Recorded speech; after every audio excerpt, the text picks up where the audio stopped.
Okay, good day and welcome back to this Tuesday and everything mathematics. Today we're going to continue our series on trigonometry. Recently we would have finished calculating unknown sides of a triangle. Today I want to zero in on how to calculate the missing angle, because sometimes that's the case. Sometimes you're asked to find an angle yet using trigonometry. So, what is our objective for today? First of all, of course, understand how to use the inverse of a ratio, because that's what we need to find the angle and find our known angles in the right angle triangle. And what better way to learn about it than through an example? In this case, if you look at your scientific calculator, you would notice that there is a button either marked tan. Let me look at mine. I'm looking at mine right now. So you will either see tan, you would see sine, or you would see cos. Good. If you look right above it, mine is marked in yellow. Right on top of tan, you would see this. Tan with a -1. On top of sine, you would see sine with a -1. And on top of cos, you would see cos with a -1. This here is what we call the inverse of the trig ratio. In fact, at higher level mathematics, another word that they might use for that is arc. So you would hear something like arc tangent, arc sine, arc cosine, or arc cos.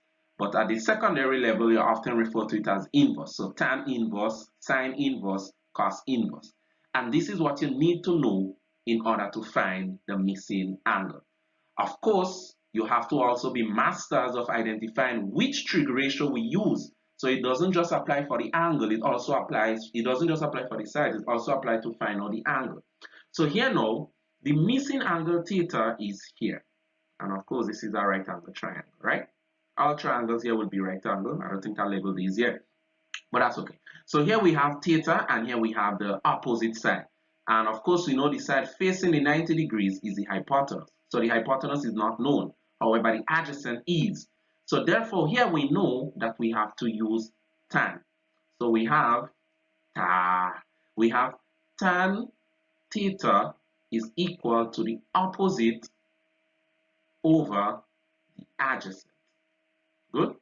And it just so happened in this scenario here that opposite is 12. We know that the opposite is 12. This is the opposite here, the side facing the given angle, or in this case, the angle we want to find. So 12, and the adjacent would be 10. What we don't know is theta, and that's what we're finding out. So how do we find tan theta? Simple. All we need to do is find tan inverse. Find tan inverse of 12 over 10. And once we do that, we will get theta. So 12 divided by 10, and this is something you just have to commit to memory. Eventually, hopefully, you would learn it. 12 divided by 12, I'll write it down for the purpose of this first one example. So that's the same as tan inverse of 1.2. And in a calculator, to get your inverse, usually you use second function or you use shift. So in my case, I have shift. So I press shift, then I press tan, and then I put 1.2, and that will give me the angle.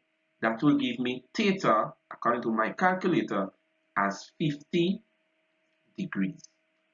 50 degrees. And this, of course, is the angle here, which is an approximate value, but yeah, that could work approximately. Good. So that's 50 degrees, and that's how we get theta.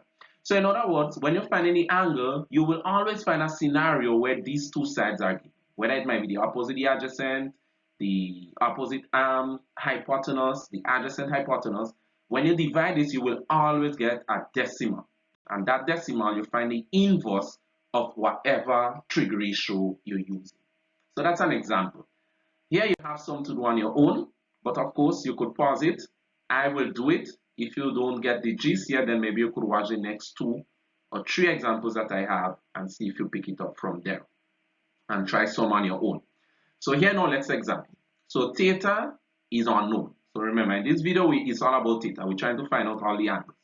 So but let us see what is given. We don't have the opposite, because the opposite, remember, will always be facing the given angle. I mean, in this case, the angle is not given, but you understand what I mean, the angle that we're finding. So therefore, we have the adjacent, which is 9, and we have the hypotenuse. The side facing the 90 degrees. We have that. We have the hypotenuse, which is 15. So we have the adjacent, we have the hypotenuse. So I don't know about you, but this sounds like cos to me. Ca. So ca toi, adjacent over hypotenuse. So we have cos theta is equal to the adjacent, which is what we have, over the hypotenuse. And from here we just substitute. So cos of theta, which we don't know what is theta, is 9, the adjacent, divided by the hypotenuse, which is 15. Let me divide that to see what I get. So 9 divided by 15, I am getting 0.6. So let me just go down one step. Cos theta is equal to 0.6.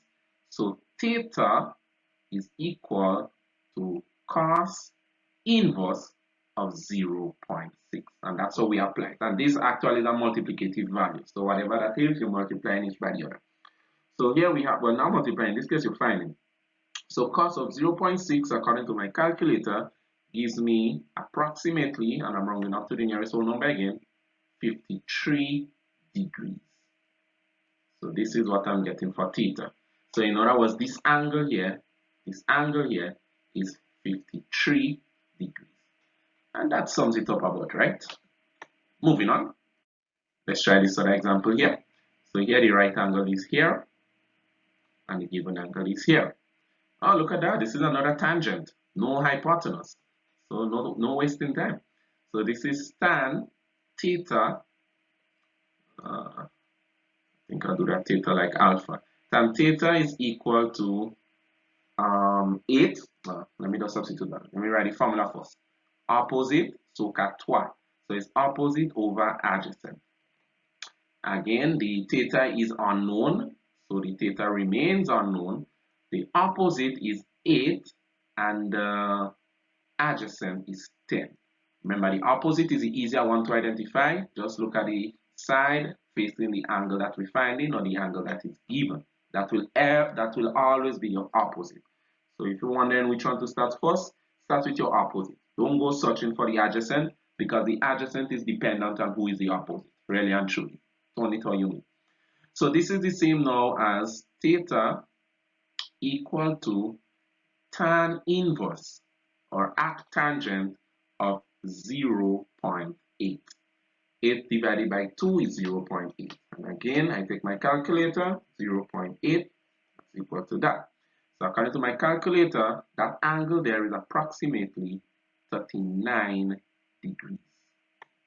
That's approximately. My angle there is approximately 39 degrees. This angle here. Good. This is approximately 39 degrees. So you have to bear that in mind when calculating this. And I think that's as straightforward as it goes. I don't know about you, but it's really simple once you get the pattern. There's nothing to it really. And let's try this last example here. Again, the right angle is here, and the angle is here. So we know that the hypotenuse is involved in this one, no question about that, because we have a side facing the 90 degrees. So the hypotenuse here is 12, and this side is actually the opposite because it's facing the angle in which we're interested in, or the angle that is given, if you want to put it like that. So that's 8 millimeters there. So this is a definite call for sine, because sine involves the opposite and the hypotenuse or hypotenuse, however you call it. Forgive my pronunciation. It has nothing to do with my French or Spanish. It's just I don't know how to pronounce that word. Right, so that's equal to opposite over hypotenuse. And the opposite we just established is 8, and the hypotenuse we just established was 12. And sine theta, theta is still the unknown factor. So if I take my calculator and I do this division here, I'm getting that to be, oh, we get a recurring decimal. So we have theta, I would not write it down. Theta is equal to sine inverse of 8 divided by 12. Good. I would leave it like this because I'm getting a decimal. Sorry, I'm getting a recurring decimal when I divide 8 by 12. So I'll use it wholesale from my calculator, and I'll get an answer of approximately 42 degrees. So this here is the angle theta. Theta here is approximately 42 degrees. I'm getting 41.81000. Because 8 over 12, again, I said it's a recurring decimal. I just left it just so on my calculator. I use all the values, and I got that.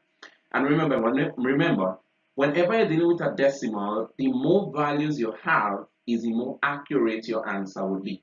So don't be surprised if you got an answer of 41. If you got 41, it simply means that maybe you rounded it off and you didn't round off enough to end up where I ended up. Good.